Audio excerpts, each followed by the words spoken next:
दोस्तों ये कहानी है इसी साल की, जब एक यूनिवर्सिटी स्टूडेंट अपनी अंडर ग्रेजुएट थीसिस कर रहा था तो उसे दूर कॉस्मोस में हर एक घंटे में 3 रेडियो वेव्स के भयानक बर्स्ट रिलीज होते हुए नजर आए। जब उसे बार बार यही पैटर्न दिखने लगा तो उसने ये जानकारी award winning radio astronomer Natasha Hurley को दी, जो कि एक जानी मानी ऑस्ट्रेलियन रिसर्चर है।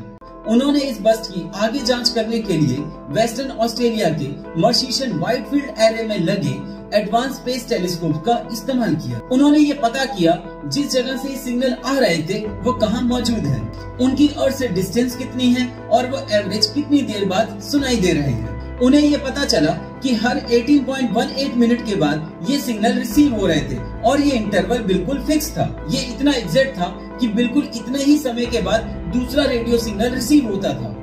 इससे ये शक होने लगा कि ये सिग्नल प्राकृतिक नहीं है। आज तक कभी इतने फिक्स इंटरवल के बाद ऐसे सिग्नल रिसीव नहीं हुए थे। तो ये क्या किसी एलियन सभ्यता के द्वारा भेजे गए रेडियो सिग्नल थे? एक अंदाजा लगाया जा रहा था कि ये भयानक सिग्नल किसी पल्सर के हो सकते हैं, जो किसी न्यूट्रॉन स्टार से निकलने वाली पल्सेस से जनरेट होते हैं, जो कि रिकरिंग इंटरवल में आते रहते हैं। लेकिन ये इतना सटीक इंटरवल 18.18 मिनट का इस थ्योरी में फिट नहीं बैठ रहा था। पिछले कई वर्षों के दुनिया भर के रिकॉर्ड एस्ट्रोनॉमर्स ने खंगाले कि कब इस तरह के सिग्नल पहले रिकॉर्ड किए गए थे, पर जितने भी रिकॉर्ड देखे गए उससे ये पता चला कि आज तक जितने भी सिग्नल मिले हैं वो इतने फिक्स इंटरवल के बाद रिपीट नहीं होते।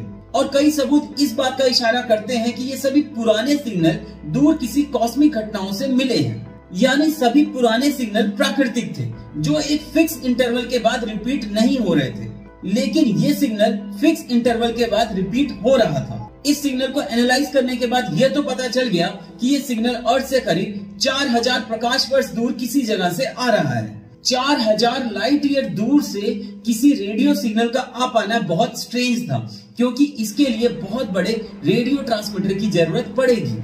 पर देखा जाए कॉस्मिक टाइम के हिसाब से तो 4000 लाइट ईयर कोई ज्यादा दूरी नहीं है, पर रेडियो सिग्नल को इतनी दूर से ट्रांसमिट करना किसी बहुत बड़े रेडियो ट्रांसमीटर का ही काम हो सकता है। दोस्तों, इतने फिक्स इंटरवल के बाद ये जो सिग्नल रिपीट होने की घटना है ये प्राकृतिक नहीं लगती है। अगर फिर भी मान लिया जाए कि ये सिग्नल प्राकृतिक है तो किसी ऐसे कॉस्मिक हाइपोथेटिकल ऑब्जेक्ट से आ रहा होगा जिसके बारे में वैज्ञानिकों को अभी तक नहीं पता है, यानी ऐसा ऑब्जेक्ट अभी तक खोजा नहीं गया है और वैज्ञानिकों को इसके बारे में कोई भी जानकारी नहीं है। दोस्तों, एक ऐसा ऑब्जेक्ट हो सकता है अल्ट्रा लॉन्ग पीरियड मैग्नेटार। ये न्यूट्रॉन स्टार से ही बने होते हैं, या यूं कहा जाए कि ये न्यूट्रॉन स्टार का ऐसा रूप है जिनके बारे में अभी तक वैज्ञानिकों को ज्यादा जानकारी नहीं है। आप यूं समझ सकते हैं कि ये यूनिवर्स के सबसे ज्यादा मैग्नेटाइज ऑब्जेक्ट हैं। इनका मैग्नेटिक फील्ड इतना स्ट्रॉन्ग होता है कि ये हजारों किलोमीटर दूर से ही किसी ऑब्जेक्ट को अपनी तरफ खींच सकते हैं। यह सिग्नल ऐसा हो सकता है कि कॉस्मोस में किसी पावरफुल स्ट्रेंज मैग्नेटार से आ रहा हो, पर दोस्तों केवल ये प्रिडिक्ट किया जा सकता है। ये केवल एक थ्योरी है, 100% सच हो ऐसा जरूरी नहीं है। ये सिग्नल किसी दूसरी सभ्यता के पावरफुल रेडियो ट्रांसमीटर से भी आ रहे हो सकते हैं। अब क्योंकि कोई इस बात का दावा नहीं कर सकता, वो भी बिना सबूतों के, कि ये किसी दूसरी सभ्यता के सिग्नल हैं, तो अब बलि का बकरा मैग्नेटार को बनाना आसान है। खैर, वैज्ञानिक अभी भी इस बात की पुष्टि करने में लगे हुए हैं कि ये सिग्नल मैग्नेटार के हैं या नहीं। आपकी क्या राय है इस बारे में? कमेंट करके बताइएगा। धन्यवाद।